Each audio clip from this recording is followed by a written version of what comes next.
Hello students, welcome to the class. आज की class में आप सभी का स्वागत है। तो आज हम अपने कनेक्टर्स का पार्ट 10 डिस्कस करेंगे। इससे पहले वाले पार्ट में हमने कॉज इफेक्ट कनेक्टर्स को लेकर चर्चा कर रहे थे, जिसमें हमने कॉज इफेक्ट कंजंक्शंस को लेकर पढ़ा, जिसके अंदर हमने बिकॉज को पढ़ा, सिंस को पढ़ा, एज को पढ़ा।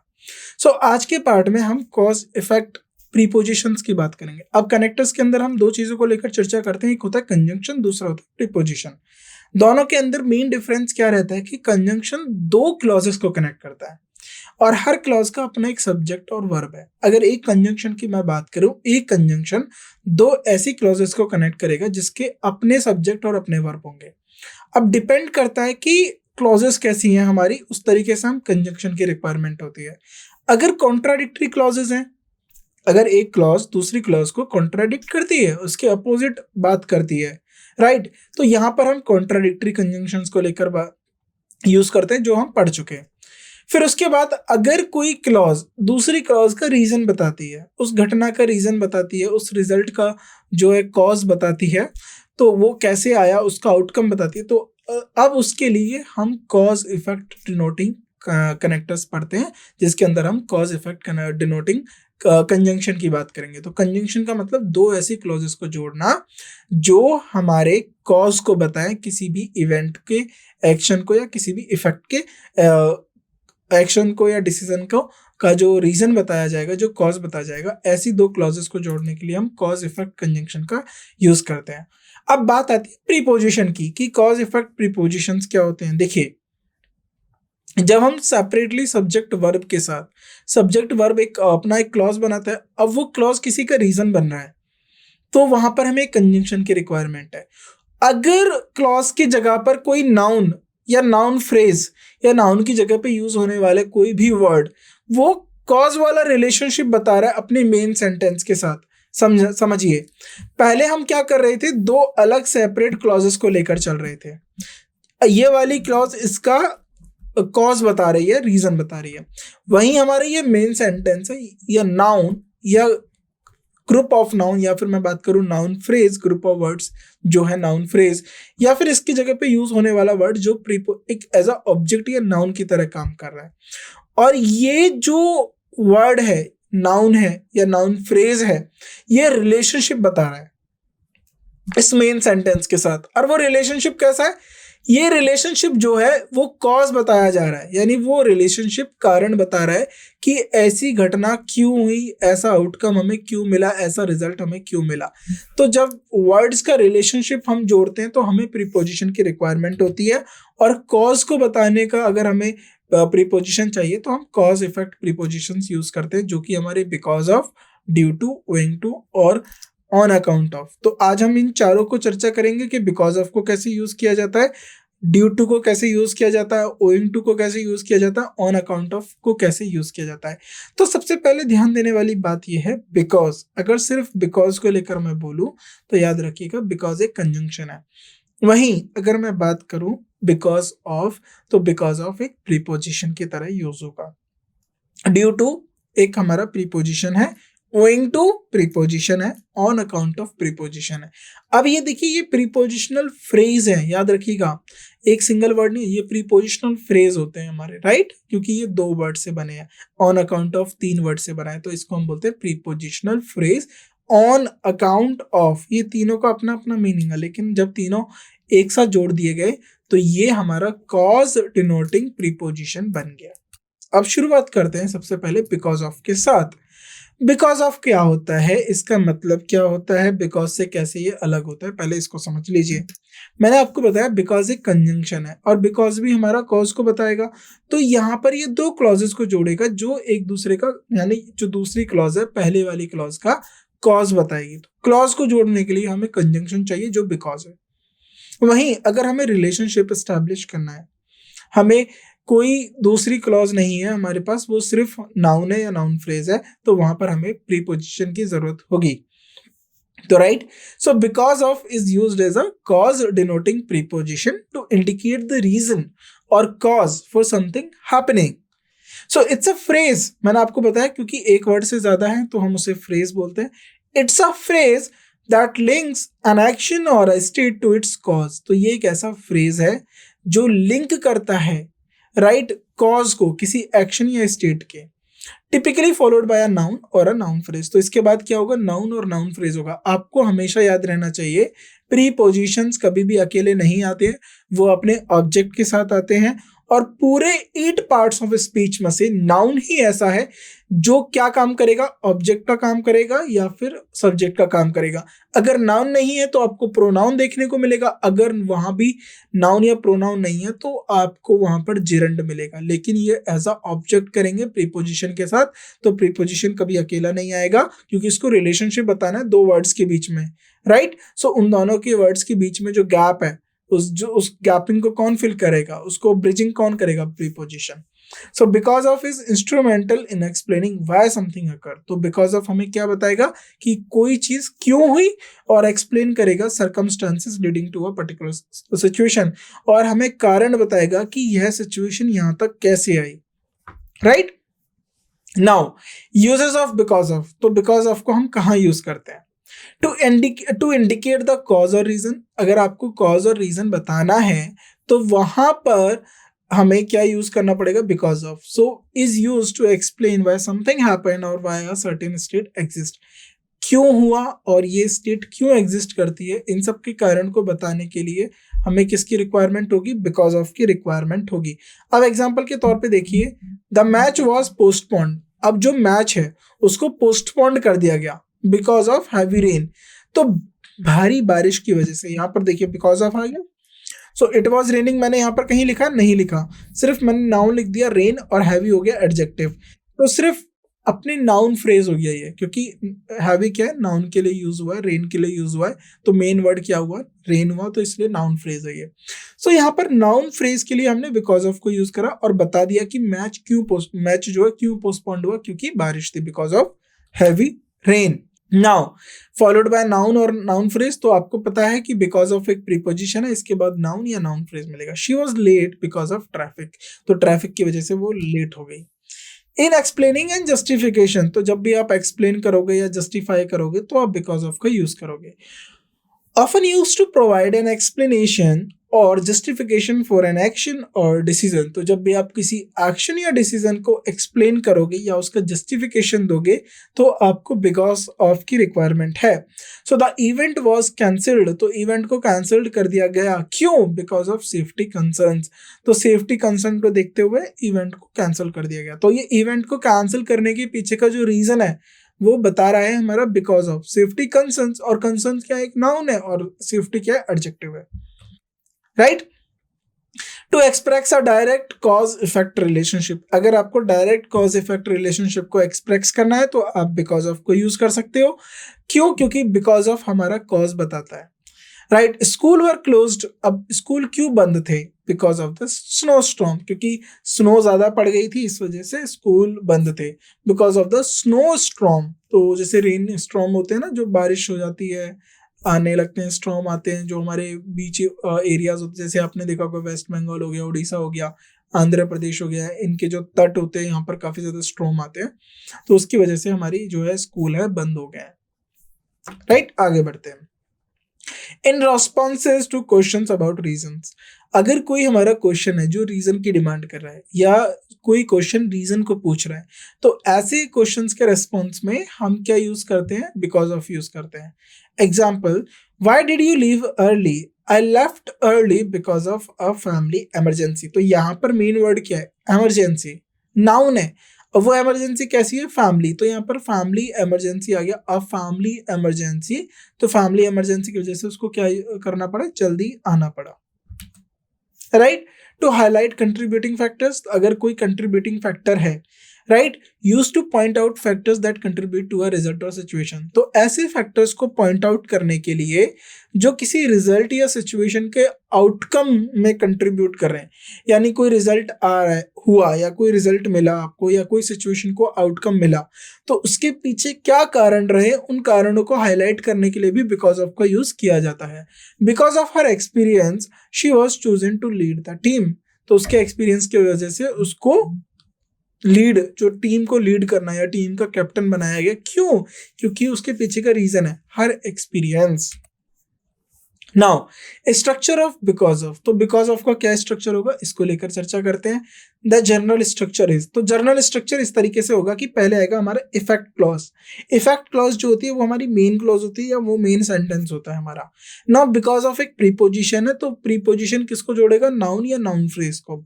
तो पहले इफेक्ट क्लॉज समझ लेते हैं, फिर बिकॉज ऑफ, फिर नाउन और नाउन फ्रेज। तो जो इफेक्ट क्लॉज है ये एक मेन पार्ट है सेंटेंस का, यानी ये आपका फोकस इसी पार्ट पे रहना है। So this is the part of the sentence that describes the outcome. तो ये पार्ट है सेंटेंस का जो आउटकम को डिस्क्राइब करेगा। इफेक्ट और situation that is being explained, तो कोई भी आउटकम है या कोई भी इफेक्ट है किसी भी सिचुएशन का जो एक्सप्लेन किया जा रहा है वो इसी इफेक्ट क्लॉज के द्वारा एक्सप्लेन किया जाएगा। This clause is the main statement, तो ये जो हमारी क्लॉज है ये हमारा मेन स्टेटमेंट है। And can often stand alone as a complete sentence, और ये अकेले में भी स्टैंड कर सकती है क्योंकि हम एडिशनली क्या कर रहे हैं, प्रीपोजिशन को जोड़ रहे हैं रीजन बताने के लिए, राइट। सो बिकॉज ऑफ क्या, एक ऐसा प्रीपोजिशन जो रीजन जो इंट्रोड्यूस किया गया है उस मेन क्लॉज के रीजन को बताने के लिए, यानी वो जो मेन सेंटेंस है, जो मेन पार्ट है बॉडी का, उसको सेंटेंस का, उसको रीजन को बताने के लिए हमने बिकॉज ऑफ को इंट्रोड्यूस करा। अब नाउन और नाउन फ्रेज क्या है, जो यहाँ पर नाउन और नाउन फ्रेज यूज किए गए हैं ये रीजन बताएंगे इफेक्ट का, यानी जो इफेक्ट हुआ, जो मेन पार्ट हुआ, उसका रीजन कौन बताएगा, नाउन और नाउन फ्रेज। और इन नाउन और नाउन फ्रेज को कनेक्ट कौन करेगा, बिकॉज ऑफ, राइट। एग्जांपल से समझ लेते हैं। द गेम वॉज कैंसल्ड, अब जो मेन क्लॉज है हमारा, जो मेन पार्ट है वो है कि गेम कैंसिल हो गया, कैंसिल कर दिया गया था। क्यों, अब इसके पीछे का रीजन था हैवी रेन। तो हैवी रेन को कैसे कनेक्ट करते हैं, game was cancelled heavy rain, नहीं, because of heavy rain. So because of introduce कर रहा है रीजन को, और रीजन क्या है, heavy rain, right. So because of को हम बिगिनिंग में भी लिख सकते हैं। अब देखिए बिगिनिंग में कब लिखते हैं, specially in response to a question. अगर हमें क्वेश्चन के रिस्पॉन्स में लिखना है तो हम बिकॉज ऑफ को जो है स्टार्टिंग में लिख सकते हैं। देखिए प्रीपोजिशन के साथ क्या होता है बेनिफिट, अगर कोई जनरल प्रीपोजिशन हम नहीं यूज कर रहे हैं तो प्रीपोजिशन को आप सेंटेंस के किसी भी पार्ट में जोड़ सकते हो। वो ग्रामेटिकली ठीक होता है क्योंकि वो अपने साथ एक प्रीपोजिशनल फ्रेज होती है, उस प्रीपोजिशनल फ्रेज का जो भी रीजन होगा वो अपने साथ बता देगी, तो उसको आप आगे भी यूज कर सकते हो, पीछे भी यूज कर सकते हो। सो because of heavy rain the game was cancelled, तो यहाँ पर एम्फेसाइज किया जा रहा है कि हैवी रेन पे एम्फेसाइज किया जा रहा है, भारी बारिश की वजह से गेम को कैंसिल करना पड़ा, right. Rules associated with because of, तो क्या रूल्स हैं, किन बातों को हमें ध्यान देना चाहिए जब भी हम बिकॉज ऑफ से जुड़े हुए सेंटेंसेस बनाएंगे या ग्रामर में उसको डील करेंगे। So because of is use to introduce the cause और रीजन फॉर एन एक्शन। तो बिकॉज ऑफ सबसे पहला रूल होगा कि ये कॉज और रीजन को इंट्रोड्यूस करेगा किसी भी एक्शन, इवेंट या सिचुएशन के, राइट। आगे बढ़ते हैं। फॉलोड बाय नाउन और नाउन फ्रेज, तो बिकॉज ऑफ के बाद क्या देखने को मिलेगा आपको, नाउन मिलेगा या नाउन फ्रेज देखने को मिलेगा, क्लॉज नहीं आएगी क्योंकि बिकॉज ऑफ एक हमारा प्रीपोजिशन है, तो प्रीपोजिशन के बाद कोई क्लॉज नहीं आती है, उसके बाद नाउन या नाउन फ्रेज आपको देखने को मिलेगा। The delay was because of heavy traffic, तो डिले क्यों हुआ, रीजन बताया, बिकॉज ऑफ हैवी ट्रैफिक। अब यहाँ पर और there was a heavy traffic, यहाँ पर गलत हो जाएगा, यहाँ पर होगा the delay was because there was a heavy traffic, या there was heavy traffic, not आ नहीं आएगा। So there was heavy traffic, heavy traffic की वजह से जो है डिले हुआ, तो यहाँ पर एक पूरी क्लॉज आ गई, देयर वॉज हैवी ट्रैफिक। सो एक पूरी क्लॉज है, इसके लिए प्रीपोजिशन नहीं कंजंक्शन चाहिए, तो यहाँ पर बिकॉज यूज हो सकता है, सिंस यूज हो सकता है, राइट। नाउ करेक्ट प्लेसमेंट क्या है, बिकॉज ऑफ के बाद आपको नाउन या नाउन फ्रेज देखने को मिलेगा क्योंकि ये हमारा एक प्रीपोजिशन है। The meeting was cancelled because of bad weather. Avoid ambiguity, अब एम्बिगिटी क्या होती है, अब ये सुन लीजिए। Be careful not to create a sentence where the cause is unclear और कुड बी मिसकंस्ट्रक्टेड, यानी हमें ऐसी जगह पर हमें यूज नहीं करना है जहां पर हमारे पास कॉज या जो हमारे पास रीजन है किसी भी सेंटेंस का, किसी भी कंस्ट्रक्शन का, अगर क्लियर नहीं है तो हम वहां पर यूज नहीं करेंगे। यानी because of the fire alarm everyone evacuated, तो फायर अलार्म की वजह से हर किसी को एविक्यूएट कर लिया गया, इवैक्यूएट कर लिया गया, बचा लिया गया। Because of the fire everyone evacuated, तो आग की वजह से सबको इवैक्यूएटेड कर लिया गया। तो यहाँ पर थोड़ा सा एम्बिगियस हो गया क्योंकि फायर अलार्म ही तो सबको अलार्म करेगा, चेतावनी देगा, तभी तो आप हर किसी का इवैक्यूएट करोगे। सो एम्बिगियस क्या है कि did the fire cause the evacuation, क्या फायर ने इवैक्यूएशन करा, और did they evacuate because of the fire, और उन्होंने फायर की वजह से उन्होंने इवैक्यूएट करा, फायर अलार्म की वजह से इवैक्यूएट करा, राइट। आंसरिंग वाई क्वेश्चंस, तो वाई क्वेश्चंस को भी आप आंसर कर सकते हो because of. Why did you left early, I left early because of a family emergency. Link cause and effect, cause and effect को लिंक करने का काम करता है क्योंकि बिकॉज जो है हमारा कॉज बताएगा। Now examples, the flight was delayed because of bad weather conditions, तो फ्लाइट को डिले करना पड़ा क्योंकि बैड वेदर कंडीशंस थे। शी वॉज, अब देखिए मैं आपको कोई डिफिकल्ट वर्ड होगा उसका मीनिंग बताऊंगा क्योंकि एग्जाम्पल बहुत सिंपल है, अंडरस्टूड है, आप इनको समझ लीजिए किस तरीके से हमने यूज करें। और जरा ये ध्यान दीजिए क्योंकि यहाँ पर हमने हर एक के पीछे का जो है बिकॉज ऑफ के बाद नाउन और नाउन फ्रेज यूज हुआ है, ना कि कोई clause. She missed the train because of heavy traffic on the highway. He chose the salad because of his dietary restrictions. Because of her love for art, she visited the museum regularly. The project success was because of the dedicated team's hard work. देखिए, the dedicated team's hard work, तो hard work को यहाँ पर हमने जो है work को हमें यहाँ पर नाउन बनाया और उसके लिए फिर उसको सब क्वालिफाई कर रहे हैं, the dedicated team's hard work, right? Our decision to cancel the event was because of low attendance. Why did you move to a different city? It was because of a job opportunity. Why did you choose this university? Because of its excellent engineering program. Emphasizing external factors, तो कैसे? Because of the pandemic, my businesses had to adapt to a remote work.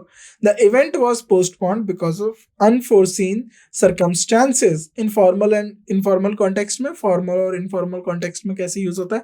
The report was delayed because of technical issues.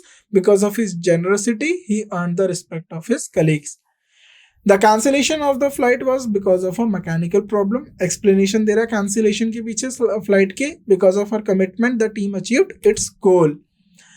साइमल्टेनिटी को भी जोड़ने के लिए हम use कर सकते हैं, the children laughed because of the comedian's funny joke, because of the sudden noise she woke from her nap, right. अब अगला आता है हमारा ड्यू टू प्रीपोजिशन, राइट।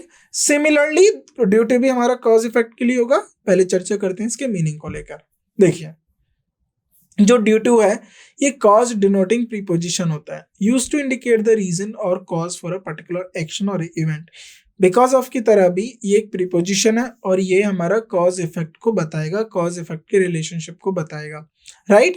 सो किसी भी इवेंट के या एक्शन या सिचुएशन के कॉज को बताने के लिए हम ड्यू टू का भी यूज करते हैं जब हमें प्रीपोजिशन चाहिए होता है। So it is used to explain why something happened और the factor contributing to a specific outcome.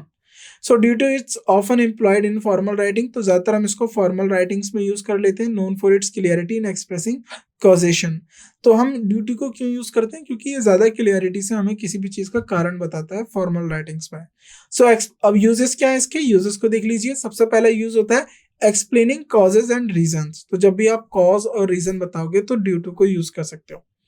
So due to is used to provide an explanation for why something happened or why a particular condition exists. तो due to जो है हमें provide करता है किसी चीज का explanation provide करता है कि कोई चीज क्यों हुई और कोई condition क्यों exist करती है। एग्जाम्पल के तौर पे द फ्लाइट वॉज डिलेड, अब ये रीजन बताया जा रहा है कि फ्लाइट को क्यों डिले करना पड़ा या फ्लाइट क्यों डिले हुई, due to mechanical issues. Now followed by a noun और नाउन फ्रेज, तो हम नाउन और नाउन फ्रेज के साथ भी हम बिकॉज ड्यू टू का यूज कर सकते हैं।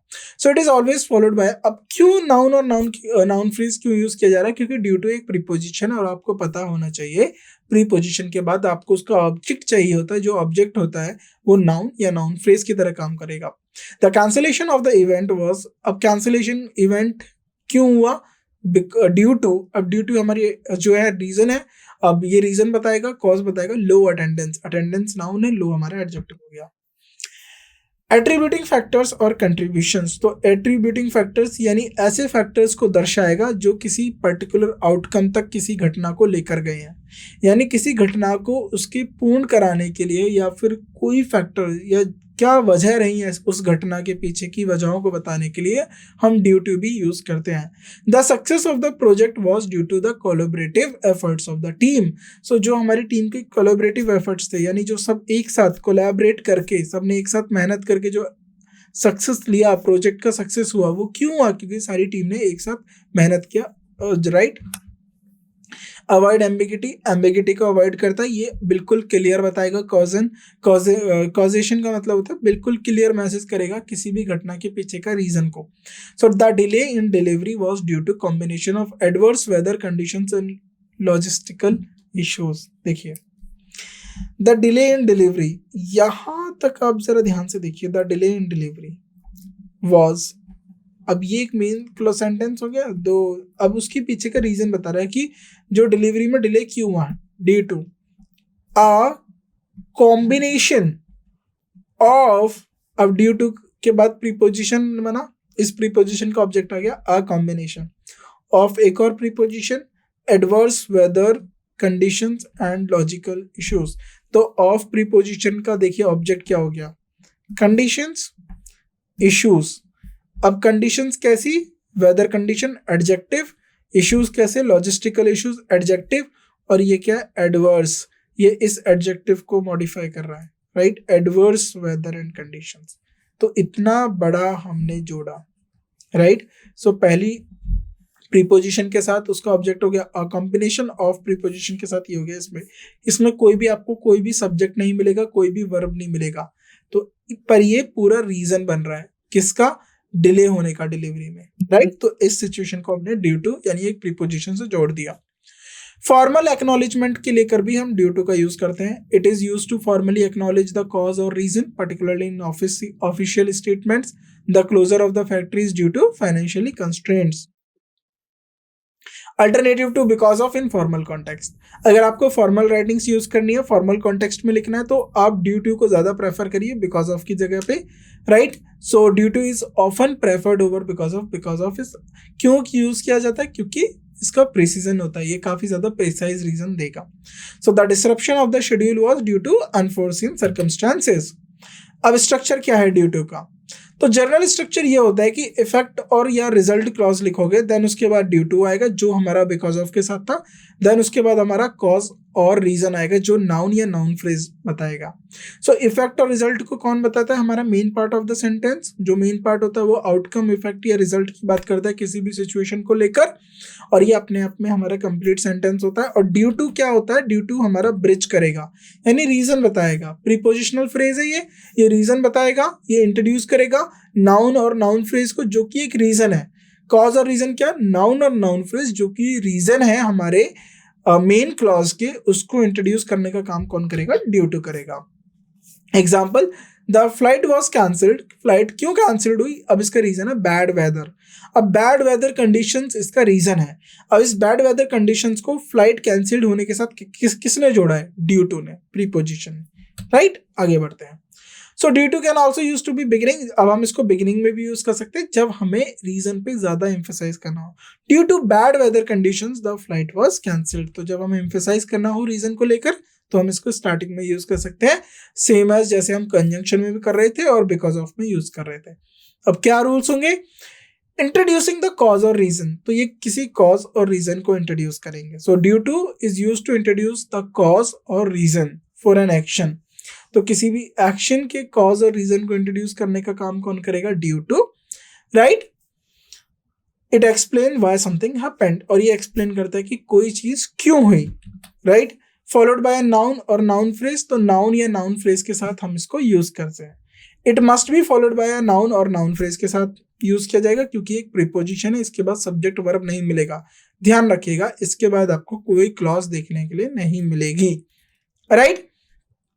The delay in the project was due to unforeseen circumstances, तो यहाँ पर अनफोर्सिन सर्कमस्टांसेस क्या है, ये एक नाउन फ्रेज है, राइट। सर्कमस्टांसेस हमारा हो गया नाउन, अनफोर्सिन क्या हो गया, एडजेक्टिव हो गया, और यहाँ पर the delay in the project ये हो गया हमारा main word, right.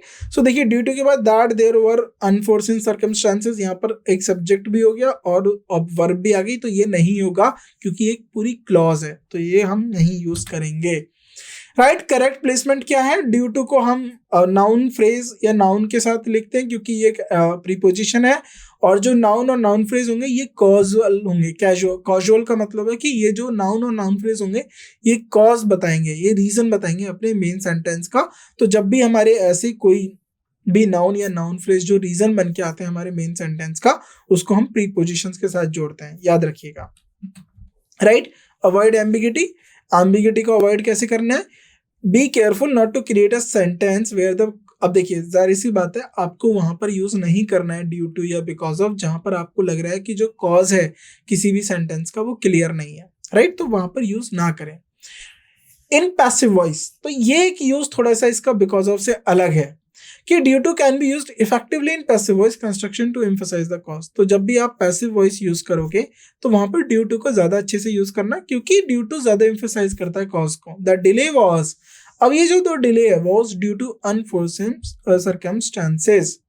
Explaining cause और रीजंस, तो अब इसके हम कुछ एग्जांपल देख लेते हैं। The flight was cancelled due to the bad weather condition. The cancellation of the event was due to unforeseen circumstances.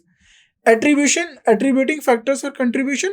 The success of the project was due to the hard work of the team. तो ये आप पढ़ सकते हो, इसमें due to का साथ जो भी वर्ड यूज हुए वो नाउन और नाउन फ्रेज ही है। The decline in sale was due to changes in market demand. तो हर बार जो है हर एक पॉइंट के हमने दो एग्जाम्पल्स हैं ताकि आपको क्लियर हो जाए ड्यू टू और बिकॉज ऑफ में कैसे यूज करना है। राइट, अब आगे बढ़ते हैं। तो ये एग्जाम्पल्स हैं आपके पढ़ने के लिए, आप इनको पढ़ लीजिए और समझ लीजिए। राइट, नाउ अब नेक्स्ट आता है हमारा ओइंग टू। देखिए ड्यू टू की तरह बिकॉज ऑफ की तरह ओइंग टू भी हमारा कॉज डिनोटिंग प्रीपोजिशंस है। तो जब भी आप कॉज डिनोशन की बात करोगे, कॉज को बताने की बात करोगे, तो ओइंग टू को भी आप यूज कर सकते हो। सो किसी भी पर्टिकुलर एक्शन, सिचुएशन या इवेंट का आपको कॉज बताना हो, रीजन बताना हो, तो आप ओइंग टू भी यूज कर सकते हो। So it is often used in formal writings in similar meaning to due to. तो ड्यू टू की तरह भी हम ओइंग टू यूज करते हैं, लेकिन ये हम ज्यादा फॉर्मल राइटिंग्स में यूज करते हैं। सो ओइंग टू क्या करेगा, हमें एक्सप्लेन करेगा व्हाई समथिंग हैपेंड, कोई चीज क्यों हुई, और या फिर कोई आउटकम अगर निकल के आ रहा है तो उसके पीछे के क्या फैक्टर्स हैं उनको एक्सप्लेन और उनको हाईलाइट करने का काम भी हमारा ओइंग टू करता है। आगे बढ़ते हैं, अब यूजेस देख लेते हैं ओइंग टू के क्या है। एक्सप्लेनिंग कॉजेज एंड रीजंस, तो क्या कॉजेज और रीजंस को एक्सप्लेन करेगा। Owing to is used to provide an explanation for why something happened or why a particular condition exists. तो अब same as जैसे हम because of की बात कर रहे थे, due to की बात कर रहे थे, वैसे ही owing to काम करेगा कि कोई चीज क्यों हुई है, उसके पीछे का रीजन और उसकी कंडीशन क्यों एग्जिस्ट करती है, उसका जो रिप्लाई है हमारा owing to करता है।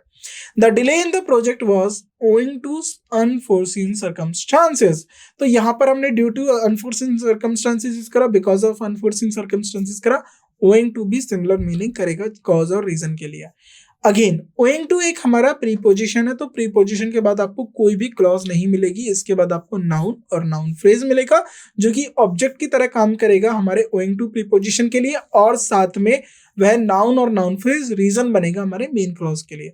The cancellation of the event was owing to inclement right weather. And attributing factors और कंट्रीब्यूशन, यानी अगर कोई हमारे पास आउटकम निकल के आया है, वह आउटकम्स किन फैक्टर्स की वजह से हुआ, यानी कौन से फैक्टर्स रिस्पॉन्सिबल थे उस आउटकम को होने के लिए, तो उनको हाईलाइट करने के लिए, उन फैक्टर्स की कंट्रीब्यूशन को बताने के लिए हम owing to का उपयोग कर सकते हैं। The success of the project was owing to the dedication of the team. तो जो टीम की डेडिकेशन को देख के थी, जो डेडिकेशन थी या डेडिकेशन है, उसकी वजह से प्रोजेक्ट में सक्सेसफुल या सक्सेस हुआ। एम्बिगिटी को अवॉइड करना है कि right, help avoid ambiguity in causation where multiple contributing factors, जैसे कि the increase in revenue was owing to higher sales. अब देखिए एम्बिगिटी कैसे रिमूव हुई, क्योंकि आपने बात करी कि रेवेन्यू कैसे बढ़ा, अब ये मल्टीपल फैक्टर्स को लेके बता सकता है, हायर सेल्स की वजह से, इफेक्टिव मार्केटिंग एफर्ट्स की वजह से। तो मेन वर्ड क्या है यहाँ पर, सेल्स और एफर्ट्स। इफेक्टिव मार्केटिंग एफर्ट्स ये एडजेक्टिव है पूरा, हायर सेल ये पूरा एडजेक्टिव है। तो इन एडजेक्टिव जो है हमारे नाउन फ्रेज हैं ये दोनों, और एंड क्या है जो सेल्स और एफर्ट्स को जोड़ रहे हैं। Right. Alternative to because of in formal context, तो जहां पर भी आपको बिकॉज ऑफ दिखे तो वहां पर आप ड्यू टू भी यूज कर सकते हो, ओइंग टू भी यूज कर सकते हो, क्योंकि इनका मतलब सेम होता है। ये बात करते हैं हमारे कॉज एंड इफेक्ट को, बट ये ज्यादा फॉर्मेलिटी और ज्यादा प्रिसीजन के साथ बात करते हैं। The closure of the factories owing to financially constraints, similar to due to, तो ये इंटरचेंजेबल होते हैं, इनका मीनिंग एक दूसरे के साथ बदल सकता है। ड्यू टू भी काफी सिमिलर होता है हमारा ओइंग टू के साथ, क्योंकि ये कॉज को बताएंगे। स्ट्रक्चर सेम एज जैसा बिकॉज ऑफ का था, ड्यू टू का था, ओइंग टू का भी सेम स्ट्रक्चर होगा। सबसे पहले होगा हमारा इफेक्ट और रिजल्ट, यानी हम इफेक्ट और रिजल्ट की बात करेंगे। मेन हमारा पार्ट होगा सेंटेंस का, यह पार्ट हमारा किसी भी आउटकम को बताएगा, किसी भी इफेक्ट को बताएगा, किसी भी रिजल्ट को बताएगा। अब ओइंग टू क्या करेगा, ओइंग टू इस आउटकम या रिजल्ट के पीछे के कारण को बताएगा कि ऐसा क्यों हुआ, क्या फैक्टर्स थे, क्या रीजन था। तो रीजन और फैक्टर को जोड़ने का काम करता है हमारा ओइंग टू, जैसे बिकॉज ऑफ और ड्यू टू कर रहे थे, right. Now example, the event was cancelled owing to bad weather conditions. तो इवेंट क्यों कैंसल्ड हुआ, पहली बात इवेंट वॉज कैंसल्ड, ये हमारा एक मेन पार्ट है। अब ओइंग टू क्या कर रहा है, इस इवेंट के कैंसिलेशन के पीछे के रीजन को बता रहा है। बैड वेदर कंडीशंस की वजह से इवेंट को कैंसिल करना पड़ा। अब ये जो बैड वेदर कंडीशन को किसने जोड़ा है, ओइंग टू ने जोड़ा है सेंटेंस के साथ, राइट। अब ओइंग टू को हम स्टार्टिंग पे लिख सकते हैं कब, जब हमें एम्फेसाइज करना होता है, जैसे हमने ड्यू टू और बिकॉज ऑफ को स्टार्टिंग में यूज करा। जब हम एम्फेसाइज करते हैं, हाईलाइट करना चाहते हैं रीजन को, तो हम ओइंग टू को स्टार्टिंग में लिख सकते हैं, right. Rule associated with owing to के साथ क्या रूल्स होते हैं, इंट्रोड्यूसिंग द कॉज और रीजन। तो जब भी आप कॉज और रीजन को इंट्रोड्यूस करोगे, ओइंग टू का उपयोग करोगे, राइट। फॉलोड बाय नाउन और नाउन फ्रेज, तो याद रखना ओइंग टू एक प्रीपोजिशन है, उसके बाद क्लॉज नहीं मिलेगी, इसके बाद आपको नाउन या नाउन फ्रेज का उपयोग करना पड़ेगा। आगे करेक्ट प्लेसमेंट, ओइंग टू के बाद कोई क्लॉज नहीं आती, नाउन या नाउन फ्रेज होता है, क्योंकि एक प्रीपोजिशन है ओइंग टू, और प्रीपोजिशन का ऑब्जेक्ट चाहिए होता है, जो कि नाउन और नाउन फ्रेज होते हैं, राइट। पैसिव फॉर्म में भी आप ओइंग टू का उपयोग कर सकते हो, राइट। आगे एम्बिगिटी और कॉजेशन के लिए लेकर ओइंग, हमें जाहिर सी बात है वहां पर हमें इनको यूज नहीं करना है जहां पर हमें रीजन ना पता हो। अब एग्जांपल्स देख लेते हैं। The event was cancelled owing to bad weather conditions, the delay in the project was owing to unforeseen circumstances, the success of the project was owing to the dedication of the team, the decline in sales was going owing to changes in market demand. The decision was made owing to careful consideration of all options. The increase in tuition fees is owing to rising operational cost. The contract was terminated. Terminated का मतलब होता है खत्म कर देना, right? Owing to a breach का मतलब उल्लंघन करना, a breach of terms. The delay in delivery was owing to logistical challenges. Logistical का मतलब होता है supply challenges, आना जाना, transportation challenges. The delay was owing to unforeseen circumstances. The error in the report was owing to data entry mistake. Owing to scheduling conflict, the meeting was rescheduled. Owing to your hard work, we achieved our projects. The decrease in production was owing to both a labor strike and supply chain disruption. Power outage was owing to a severe storm. Severe का मतलब होता है बहुत ज़्यादा harsh, right? Storm and equipment failure. The closure of the factory is owing to financial constraint. The school closure is owing to ongoing health crisis. Now, देखिए owing to, due to भी आपने commonly use करते हुए देखा होगा, because of भी देखा होगा, लेकिन owing to आप ज्यादा नहीं देखते हैं, और ऑन अकाउंट ऑफ भी नहीं देखते हैं, क्योंकि ये हम ज्यादातर फॉर्मल राइटिंग्स में यूज करते हैं। तो बट अब आपको याद रखना है कि ओइंग के साथ टू आता है, ऑन अकाउंट ऑफ ये पूरा भी एक एज अ प्रीपोजिशन काम करता है। यहाँ पर देखिए 3 वर्ड है, ऑन अकाउंट ऑफ। तो ऑन अपना एक मीनिंग होता है, अपना एक ये प्रीपोजिशन होता है, अकाउंट एक अलग वर्ड हो गया, ऑफ भी एक प्रीपोजिशन होता है, लेकिन तीनों वर्ड एक साथ है, तो हम इसको बोलेंगे प्रीपोजिशनल फ्रेज। और ये प्रीपोजिशनल फ्रेज क्या काम कर रहा है, कॉज एंड इफेक्ट को डिनोट कर रहा है, राइट। तो इसको हम मीनिंग समझते हैं, देन इसके स्ट्रक्चर, रूल्स, यूजेस और इसके बाद एग्जांपल्स की बात करेंगे। सो ऑन अकाउंट ऑफ क्या है, एक कॉज डिनोटिंग प्रीपोजिशन है जो कि इंडिकेट करता है रीजन और कॉज का किसी भी इवेंट या एक्शन या सिचुएशन को लेकर, राइट। सो फॉर्मल और इनफॉर्मल राइटिंग्स में हम बिकॉज ऑफ की जगह यूज कर सकते हैं ओइंग ऑन अकाउंट ऑफ। तो ऑन अकाउंट ऑफ हमें एक्सप्लेनेशन प्रोवाइड करेगा, कोई भी चीज क्यों हुई या उसके पीछे के फैक्टर्स को लेकर, सेम एज अब देखिए, आपने बिकॉज ऑफ को अच्छे से समझ लिया, ड्यू टू को भी समझ लिया, तो जो मेजर डिफरेंसेस रहेंगे हम उन पे ज्यादा चर्चा करेंगे, बाकी इन सबका यूजेस सेम है, राइट। सो कॉज और रीजन को एक्सप्लेन करने के लिए भी ऑन अकाउंट ऑफ यूज होता है। The event was postpone on account of heavy rain, तो हैवी रेन की वजह से इवेंट को पोस्टपोन करना पड़ा। नाउन और नाउन फ्रेज, तो ये रीजन और यहाँ पर भी चर्चा कर लेते हैं, अगेन ये हम बार बार कर चुके हैं। प्रीपोजिशन हमेशा नाउन और नाउन फ्रेज के साथ आता है, क्यों? क्योंकि प्रीपोजिशन कभी अकेला नहीं आता, उससे अपना ऑब्जेक्ट चाहिए होता है, और ऑब्जेक्ट नाउन या नाउन फ्रेज की तरह होगा। नाउन का मतलब अगर सिंगल वर्ड है, नाउन फ्रेज का मतलब है कि उसमें नाउन तो होगा लेकिन उसके साथ एडजेक्टिव भी यूज हो सकता है, आर्टिकल्स भी यूज हो सकते हैं, डिटर्मिनर भी यूज हो सकते हैं, उसको ज्यादा क्लियरिटी देने के लिए। जैसे मैकेनिकल इश्यूज, तो मैकेनिकल एडजेक्टिव हो गया, इश्यूज हमारा नाउन हो गया। The cancellation of flight was on account of mechanical issues, तो मैकेनिकल इश्यूज की वजह से फ्लाइट को कैंसिल करना पड़ा। एट्रीब्यूटिंग फैक्टर्स और कंट्रीब्यूशन, यानी किसी भी आउटकम या कोई आउटकम निकल के आ रहा है, कोई रिजल्ट निकल के आ रहा है, उसके पीछे के क्या फैक्टर्स है उनको हाईलाइट करने के लिए ऑन अकाउंट ऑफ का यूज किया जाता है। The success of the project achieved on account of hard work of the team, तो हार्डवर्क, टीम के हार्डवर्क की वजह से हमें वो जो सक्सेस है देखने को मिली, right. Similar to because of, तो बिकॉज ऑफ को हम सिमिलरिटी के लिए यूज कर सकते हैं, जैसे बिकॉज ऑफ यूज किया जाता है वैसे ही हम ऑन अकाउंट ऑफ यूज कर सकते हैं। ये दोनों इंटरचेंजेबल है, आप बिकॉज ऑफ की जगह ऑन अकाउंट ऑफ भी यूज कर सकते हो।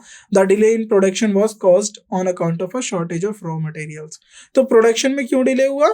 क्योंकि रॉ मटेरियल्स की कमी थी। Alternative to other cause indicating phrases, अब इसके अल्टरनेटिव की किस तरीके से यूज कर सकता है कि ऑन अकाउंट ऑफ को आप ड्यू टू की भी जगह यूज कर सकते हो, ओइंग टू की भी जगह यूज कर सकते हो, और बिकॉज ऑफ की तरह भी यूज कर सकते हो बिना किसी मीनिंग के चेंज किए हुए। तो ये सेम कॉन्टेक्स्ट आपको प्रोवाइड करेंगे जिस कॉन्टेक्स्ट में आपने इनका यूज किया है। It help avoid ambiguity while explaining the reason behind the events, तो ये अवॉइड करेगा एम्बिगिटी को, ये ज्यादा क्लियरिटी देगा, कॉजेशन देगा, रीजन बताएगा कि कोई इवेंट क्यों हुआ, क्या उसके फैक्टर्स हुए। The project was delayed on account of both budget constraint and unforeseen challenges, right? आगे अब स्ट्रक्चर देख लेते हैं, इनके स्ट्रक्चर क्या होता है। देखिए, पहले आता है हमारा इफेक्ट और रिजल्ट, देन उसके बाद ऑन अकाउंट ऑफ, देन उसके बाद कॉज और रीजन, जो हमारा बिकॉज ऑफ का भी रहा सेम स्ट्रक्चर। यही स्ट्रक्चर हमने किस में देखा? ये स्ट्रक्चर हमने ड्यू टू में भी देखा, राइट, ओइंग टू में भी देखा, अब ऑन अकाउंट ऑफ में। जो इफेक्ट और रिजल्ट होता है ये हमारा main part of the sentences होता है, ये हाईलाइट करता है, सिचुएशन को बताता है, राइट। ये आउटकम को बताएगा, रिजल्ट को बताएगा, इफेक्ट को बताएगा। अब इसके पीछे के रीजन और फैक्टर्स को जोड़ने का काम कौन करेगा? वो ऑन अकाउंट ऑफ करेगा। तो ऑन अकाउंट ऑफ हमारा जोड़ता है कॉज और रीजन को, और ये कॉज और रीजन कौन बताते हैं? ये नाउन या नाउन फ्रेज। सो ये जो नाउन और नाउन फ्रेज है ये इस तरीके से यूज किए जाते हैं कि ये रीजन बने हमारे मेन पार्ट का, सेंटेंस का, right. Example, the event was cancelled, event को कैंसिल कर दिया गया। क्यों किया गया? तो इसके पीछे का रीजन है बैड वेदर कंडीशंस। अब इस बैड वेदर कंडीशन को मैंने बिकॉज ऑफ के साथ भी जोड़ा था, ड्यू टू के साथ भी जोड़ा, ओइंग टू के साथ भी जोड़ा, और ऑन अकाउंट ऑफ के साथ भी जोड़ा, क्योंकि इन सब का मीनिंग सेम है, ये कॉज को इंडिकेट करते हैं, right. So on account of bad weather condition the event was cancelled. तो अब स्टार्टिंग में हमने इसको क्यों यूज करा? क्योंकि हम यहाँ पर एम्फसाइज करना चाहते हैं। क्या? हम कॉज को एम्फसाइज करना चाहते हैं। अब क्या रूल्स होते हैं इसके? अगर आपको इंट्रोड्यूस करना है कॉज और रीजन को, तो आप ऑन अकाउंट ऑफ यूज कर लीजिए। देखिए, तीनों वर्ड एक साथ चलेंगे, on account of. So on account of हमारा प्रीपोजिशनल फ्रेज है जो इंट्रोड्यूस करेगा कॉज और रीजन को, किसी भी एक्शन और स्टेट के पीछे के कॉज और रीजन को बताएगा। सो ये प्रोवाइड करेगा हमको एक्सप्लेनेशन की कोई चीज क्यों हुई, फॉलोड बाय नाउन और नाउन फ्रेज। तो नाउन और नाउन फ्रेज इसके बाद आएंगे, याद रखिएगा ऑन अकाउंट ऑफ हमारा प्रीपोजिशन है, तो प्रीपोजिशन के बाद कोई भी क्लॉज नहीं आती है, याद देखना है। प्रीपोजिशन के बाद कोई भी क्लॉज नहीं आएगी तो आपको सब्जेक्ट वर्ब एक जगह नहीं देखने के लिए मिलेंगे, ये सिर्फ नाउन या नाउन फ्रेज आएगा जो कि ऑब्जेक्ट की तरह काम करेगा हमारा ऑन अकाउंट ऑफ के लिए।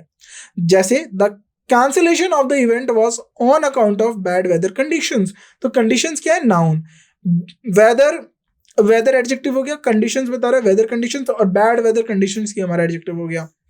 अब देखिए, बैड वेदर कंडीशंस ये एक नाउन फ्रेज है, तो इसीलिए हमने ऑन अकाउंट ऑफ यूज करा। अगर मैंने लिख दिया the event was on account of there being bad weather conditions, तो ये गलत हो गया। देयर बीइंग, अब यहां पर हमने सब्जेक्ट और वर्ब यानी देयर क्या इंट्रोडक्टरी सब्जेक्ट किसका, बैड वेदर कंडीशंस को हमने यहाँ पर देयर से इंट्रोड्यूस करा दिया एज अ सब्जेक्ट की तरह, और बीइंग लिख दिया हमने क्या, एज अ वर्ब। तो यहाँ पर ये गड़बड़ हो गया और यहाँ पर हमें अब ऑन अकाउंट ऑफ नहीं चाहिए, अब यहाँ पर हमें कंजंक्शन चाहिए क्योंकि हमने यहाँ पर पूरी की पूरी क्लॉज ले ली। तो याद रखिएगा because of, due to, owing to और ऑन अकाउंट ऑफ के साथ क्लॉज नहीं आएगी। इनके साथ सिंपली आपको नाउन या नाउन फ्रेज का यूज करना है क्योंकि प्रीपोजिशंस हैं ये चारों। करेक्ट प्लेसमेंट क्या है? अब प्लेसमेंट की बात यही है कि ऑन अकाउंट ऑफ एक प्रीपोजिशन है और इसके साथ नाउन और नाउन फ्रेज आएंगे जो कि रीजन देंगे हमारे मेन सेंटेंस का, राइट। सो बिकॉज ऑफ की जगह, ड्यू टू की जगह, ओइंग टू की जगह भी आप ऑन अकाउंट ऑफ यूज कर सकते हैं, राइट, जब आपको कॉज और हमारा कॉज बताना हो। अवॉइड एम्बिग्यूटी इन कॉजेशन, तो ensure the use of on account of, make the cause reason clear and unambiguous. तो जब आपको क्लियर रीजन देना हो, अनएम्बिगियस, एम्बिगियस का मतलब होता है धुंधला, जब आपको कोई चीज क्लियरिटी नहीं होती तो वेग बोल देते हैं, वेग, एम्बिगियस यानी something which is not clear, कोई चीज क्लियर नहीं है, स्पष्ट नहीं है, तो उसके लिए हम इंग्लिश में बोलते हैं एम्बिगियस। लेकिन जब चीज आपको क्लियर हो, आपको रीजन पता हो, तो आप यूज कर सकते हैं on account of. Emphasising the cause, तो आप ऑन अकाउंट ऑफ को यूज करेंगे अगर स्टार्टिंग में, तो ये कॉज को एम्फसाइज करेगा। On account of bad weather condition the event was cancelled. Use in passive voice, तो आप इसको पैसिव वॉइस में भी यूज कर सकते हो। द डिसीजन वाज मेड, अब ये पैसिव में लिखा गया है, क्यों डिसीजन लिया गया, क्योंकि किसी के द्वारा ये डिसीजन लिया गया है, राइट। डिसीजन खुद तो लेता नहीं है, राइट, खुद तो अपने आप डिसीजन नहीं आता है, कोई डिसीजन लेता है, right. So the decision was made on account of a critical situation, तो क्रिटिकल सिचुएशन की वजह से ये जो डिसीजन है ये लिया गया। तो पैसिव वॉइस में हम ऑन अकाउंट ऑफ को भी यूज करते हैं, ओइंग टू को भी यूज करते हैं और ड्यू टू को भी यूज करते हैं, right. Examples on account of के ऊपर क्या एग्जाम्पल्स हो सकते हैं, पहले देख लेते हैं। एक्सप्लेनिंग कॉज और रीजंस, तो जब भी आपको कोई कॉज और रीजन को एक्सप्लेन करना हो तो आप ऑन अकाउंट ऑफ यूज कर सकते हैं। The event was cancelled on account of bad weather conditions, the delay in the project was due to on account of unforeseen circumstances. Attributing factors, यानी आपको फैक्टर्स को हाईलाइट करना हो, कोई भी आउटकम के पीछे क्या फैक्टर्स रहे उनको हाईलाइट करना हो, तो आप ऑन अकाउंट ऑफ यूज कर सकते हो। The success of the project was achieved on account of hard work of the team. The failure of the business was on account of poor financial management. अब formal और informal usage देख लीजिए। The meeting was rescheduled on account of scheduling conflict. We had to change our plans on account of unexpected changes in our itinerary, right? Because of और due to की तरह बिल्कुल same use होता है। Reason बताते, the event was postponed on account of heavy rain, the celebration was cancelled on account of sudden emergency, emphasizing causes at beginning of sentences. On account of the pandemic, many events were cancelled. On account of his dedication, he received a promotion. Ambiguity को avoid करने के लिए the decline in sales was, अब देखिए ये पूरा का पूरा रीजन है ताकि ये एम्बिगिटी क्लियर हो, यानी जो एम्बिगिटी है इसको हटाएं, एम्बिगिटी को हटाएं, क्लियरिटी लाएं, मेन रीजन दे।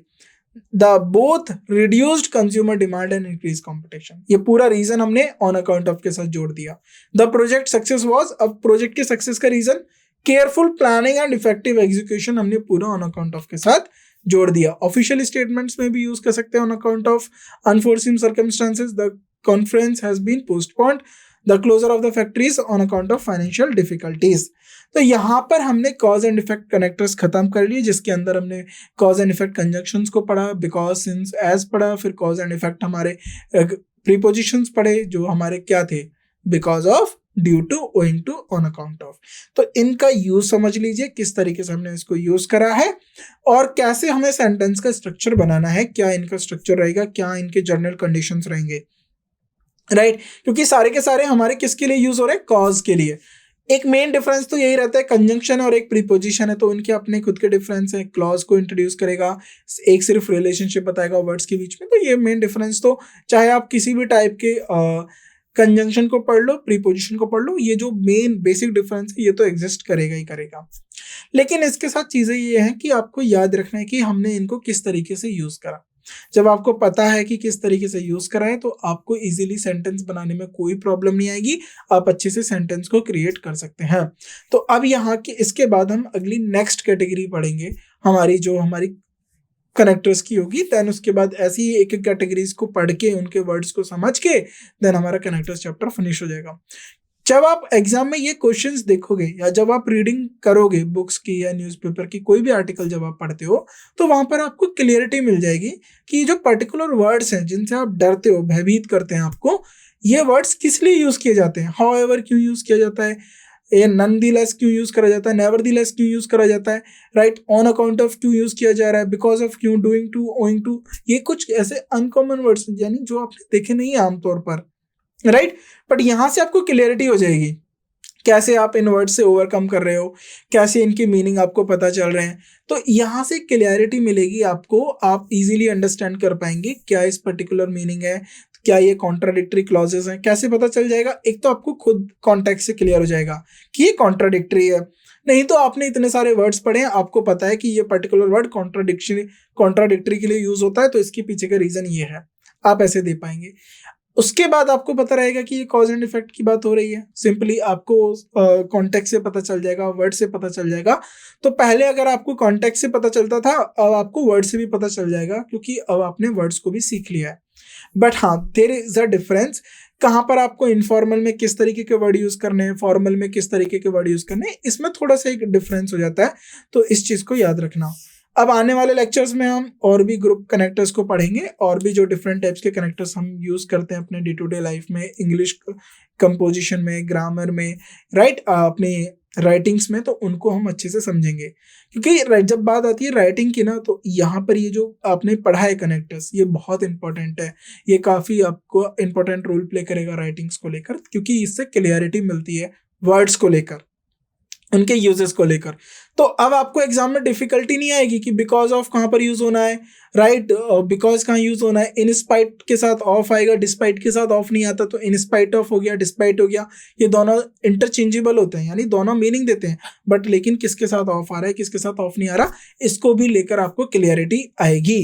तो बाकी की जो चर्चा है हमारे नेक्स्ट लेक्चर में हम करेंगे, अपने 11th लेक्चर के अंदर अपनी बाकी चर्चा करेंगे कनेक्टर्स को लेकर, अगला ग्रुप पढ़ेंगे, राइट। तब तक के लिए आप जो भी आपने अभी तक ग्रुप्स पढ़े हैं उनको अच्छे से समझिए, सीखिए, और उसके जो रूल्स हैं उनको भी समझ लीजिए, स्ट्रक्चर को भी समझ लीजिए। जब हम प्रीवियस ईयर क्वेश्चंस करेंगे, एक्सरसाइज क्वेश्चन करेंगे, तो आपसे क्वेश्चंस यूं ही बन जाएंगे, आपको क्वेश्चंस में कोई प्रॉब्लम नहीं आएगी, बस आप अपनी रीडिंग को कंटिन्यू करते रहिए।